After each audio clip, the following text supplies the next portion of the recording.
मुसलमान अपनी बहन से शादी क्यों करते हैं, इस्लाम में क्यों करते हैं बहन से निकाह, जानिए ये सच क्या है। मुसलमान भी हैं अपने इस सच्चे अनजान इस्लाम धर्म का वो सच जिसे जानकर आपके भी पैरों तले जमीन खिसक जाएगी। पूरे दुनिया में अपनी जड़ें मजबूत करने वाले मुसलमानों के बारे में तो हम सभी जानते हैं, जिनके रहने बोलने और रहने हर चीज का तरीका वाक्यों से अलग है। बस सवाल ये आता है, आखिर मुसलमान कौन है, इनका असली सच है। क्यों इस्लाम धर्म में लोगों को जलाया नहीं जाता बल्कि दफनाया जाता है? आखिर क्यों इस्लाम धर्म के लोग मांस खाना पसंद करते हैं? हमारे आज के इस पोस्ट में आपको इस्लाम धर्म से जुड़े हर उस सवाल का जवाब मिलेगा जिसे आप सभी के लिए जानना बहुत जरूरी है। मुसलमान अपनी बहन से शादी क्यों करते हैं? चाहे आप हिंदू हो या मुसलमान, इस पोस्ट के अंत तक बने रहें और अपने मन में किसी प्रकार की नकारात्मकता लाने से पहले पोस्ट को अंत तक जरूर देखेगा। दोस्तों, सबसे पहले सवाल आता है कि इस्लाम धर्म क्या है और उसका अस्तित्व कहां से आया। अब हमें नहीं लगता कि खुद इस्लाम धर्म को मानने वाले लोग यह जानते होंगे कि उनके धर्म की सबसे पहले शुरुआत कहां से हुई थी। लेकिन अगर हम इतिहास के पन्नों को खोलकर देखें तो ऐसे बहुत से सबूत मिलते हैं जो इस्लाम धर्म के बारे में काफी कुछ बताते हैं। तभी तो जानकारों का कहना है कि इस्लाम धर्म का सीधा संबंध रामायण से है।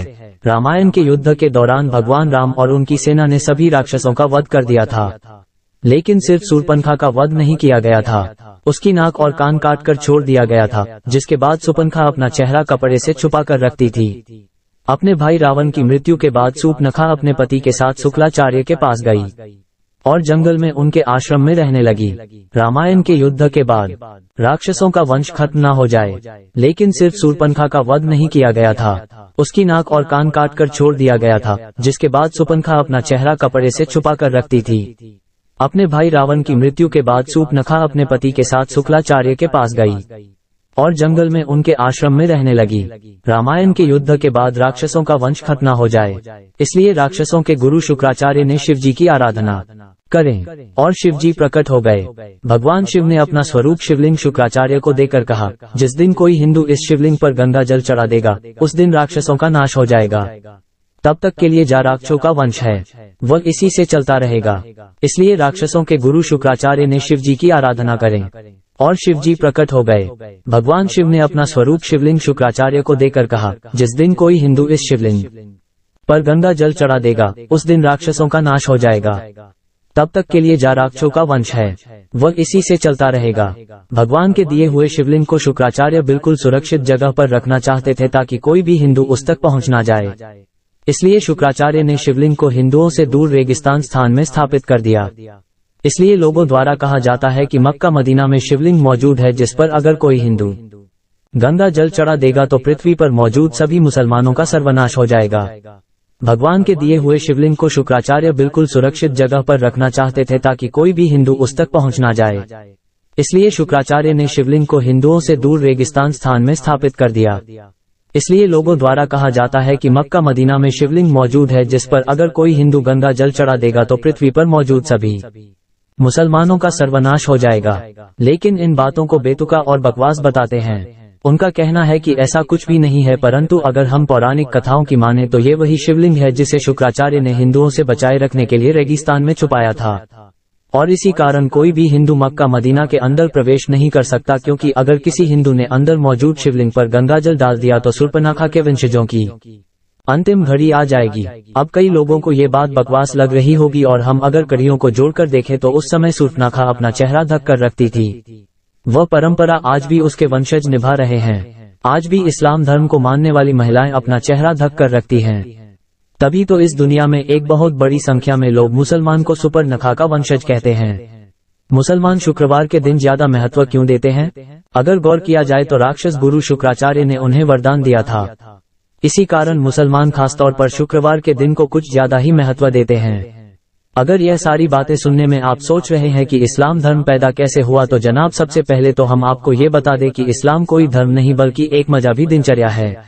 यहाँ पर मजहब का मतलब होता है अपने कबीले के करों को बढ़ाते चले जाना है, यानी कि अपने कबीले में रहने वाले लोगों की संख्या को बढ़ाते रहना। और ये चीज इस्लाम धर्म को मानने वाले लोग बहुत भी कर रहे हैं। तभी तो चाहे बच्चा पैदा करके या फिर जबरन धर्म परिवर्तन कराकर लगातार मुसलमानों की संख्या बढ़ती जा रही है। अब सवाल आता है कि इस्लाम धर्म के लोगों को जलाने के बजाय दफना क्यों दिया जाता है। ये बात तो आप सभी जानते होंगे कि इस्लाम धर्म की स्थापना करने वाले मोहम्मद अरब के रहने वाले थे और अरब के देशों में सिर्फ और सिर्फ रेगिस्तान पाए जाते हैं। अरब में जंगल तो छोड़िए, पेड़ पौधे और हरियाली दूर दूर तक दिखाई नहीं देती। इक्का दुक्का ही पेड़ पौधे रेगिस्तानी इलाकों में नजर आते हैं। यही कारण है कि वहां पर जब लोग मरते तो उन्हें जलाने के बजाय जमीन में दफना दिया जाता है, क्योंकि जलाने के लिए लकड़ियां नहीं होती और ये चीज सालों से मुसलमान करते आ रहे हैं और अब उन्होंने इस चीज को अपनी परंपरा समझ ली है। इतना ही नहीं, रेगिस्तानी इलाकों में हरियाली तो होती नहीं है, इसी वजह से वहां पर हरा रंग देखकर इंसान चला जाता है, जो कि सूचक का काम करता है। इसलिए हरे रंग को इस्लाम धर्म में इतनी ज्यादा मान्यता दी गई है। और अगर सवाल करें कि मुसलमान सर पर टोपी क्यों पहनते हैं, अब सवाल आता है कि मुसलमान टोपी क्यों पहनते हैं, तो मुसलमान टोपी इसलिए पहनते हैं तो दोस्तों अरब के देशों में पड़ने वाली भयानक गर्मी के बारे में तो आपको पता ही होगा, जिसकी वजह से वहां के लोगों को तेज धूप में रेगिस्तान में सफर करना पड़ता है। यही कारण है कि वहां के लोग अपने सिर को ढकने के लिए टोपी पहनते हैं ताकि धूप की गर्मी से बीमार ना पड़े, और ये प्रथा आज भी चली आ रही है। तभी तो अरब के देशों में लोग अपने सर पर कपड़ा बांध कर रखते हैं, जिससे धूप की गर्मी उन्हें नुकसान न पहुंचाए। ये तो आप सभी जानते होंगे कि मुसलमानों में खतना किया जाता है, लेकिन इसके पीछे भी लॉजिक है। अरब देशों में पानी की बहुत ज्यादा कमी देखने को मिलती है। इसे में लिंगानी मूत्र मार्ग को साफ करने में पानी खराब ना हो और हाइजीन भी बना रहे हैं, इसलिए लोग खतना करवाते हैं, जिससे प्राइवेट पार्ट के आगे वाले हिस्से को काट दिया जाता है, और यह अभी तक चलती आ रही है। और जो सबसे ज्यादा अहम सवाल आता है वह है ये कि मुसलमान आपस में भाई बहन से शादी क्यों कर लेते हैं। मुसलमान भाई बहन में शादी क्यों करते हैं, तो दोस्तों ये लोग एक कबीले के खानाबदोश होते थे, इसीलिए आपस में भाई बहन का ही निकाह हो जाता था। इसलिए उन्हें शादी करने के लिए कहीं दूर रिश्ता ढूंढने की जरूरत नहीं थी। पर वह लोग शादी करने से पहले इस बात का जरूर ध्यान रखते थे कि जिसके साथ वह शादी कर रहे हैं उसका भाई या बहन ना हो। अगर कोई चाचा आया मामा वगैरह का लड़का लड़की है तो उसके साथ यह लोग आराम से शादी कर अपना घर बसा सकते हैं। बस शर्त यह है कि जिस शख्स इस्लाम धर्म में शादी होती है उसके घर में आपकी माँ की कोख से ना हुआ। और दोस्तों खान पान की बात करी जाए तो आप भी यह अच्छे से जानते हैं कि अरब के देशों में रेगिस्तान के अलावा कुछ भी नहीं देखने को मिलता है। वहां पर खेती बाड़ी करना या फिर फलों को उगाकर खाना असंभव सा है। इसी वजह से वहां के लोग जानवरों को मारकर अपना भोजन बनाते हैं और वही परंपरा आज तक चलती आ रही है। अब हालात बदल चुके हैं, लोग गेहूं आटा चावल भी खरीद सकते हैं, लेकिन सालों से अपनी परंपरा को निभाते हुए वह लोग ज्यादातर पुराने समय की तरह ही जानवरों को मारकर खाना पसंद करते हैं। इस्लाम में कुर्बानी क्यों किया जाता है, लेकिन वह खाने के लिए जिस जानवर को मारते थे उसे कुर्बानी का नाम दे देते थे, जिसके मुताबिक अगर जानवर की कुर्बानी करी गई है तो उस जानवर को अल्लाह के नाम पर मारा गया है, ताकि जानवर की हत्या का पाप उनके सर पर ना आए। धीरे धीरे ये प्रथा बढ़ती चली गई और अब तो एक त्योहार के रूप में भी मुसलमान मानते हैं। मुसलमानों के कबीले की संख्या को अधिक से अधिक बढ़ाया जा सके, इसलिए कबीले में एक आदमी को 4 शादियां करने की इजाजत। अगर इन सारी बातों पर गौर किया जाए तो इससे ये चीज साफ हो जाती है कि इस्लाम कोई धर्म नहीं बल्कि एक कबीला है, जिससे सिर्फ जनसंख्या बढ़ाने के लिए बनाया गया है, और इसके जो नियम है वहीं के सिद्धांत नहीं बल्कि इनके दिनचर्या है। जिस तरह वातावरण इन्हें मिला उसी हिसाब से लोगों ने जीना शुरू कर दिया। इस्लाम की संख्या सबसे ज्यादा देखने को मिलेगा।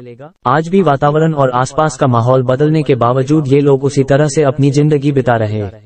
दोस्तों हमने आपको इस्लाम से जुड़ी जितनी भी बातें बताई वह सारी सच्चाई है, तभी तो आज इस्लाम धर्म को मानने वालों की संख्या लगातार बढ़ती जा रही है, पर जाकर भी कोई रोक नहीं लगा सकता। जिस हिसाब से मुसलमानों की संख्या बढ़ती जा रही है उसे देखते हुए ये कहना गलत नहीं होगा कि आने वाले कुछ ही सालों में दुनिया में सबसे ज्यादा मुसलमान की आबादी देखने को मिलेगी। अब हमारे बहुत से मुसलमान भाई बहनों को यह सारी बातें सुनकर बुरी लग रही, हम उनके धर्म को इस तरह से कह रहे हैं, पर दोस्तों हमारा इरादा किसी भी धर्म को ठेस पहुंचाना नहीं है, बल्कि हम तो आपके सामने कुछ ऐसे फैक्ट्स रख रहे हैं जो पूरी तरह से लॉजिकल है, और अगर आप उस पर गौर करेंगे तो आपको समझ में आ जाएगा कि हम जो कह रहे हैं वह वाकई में सच हो सकता है। इन सब की सबसे ज्यादा हैरान करने वाली बात तो यह है कि इस्लाम धर्म को मानने वाले लोग खुद ये नहीं जानते हैं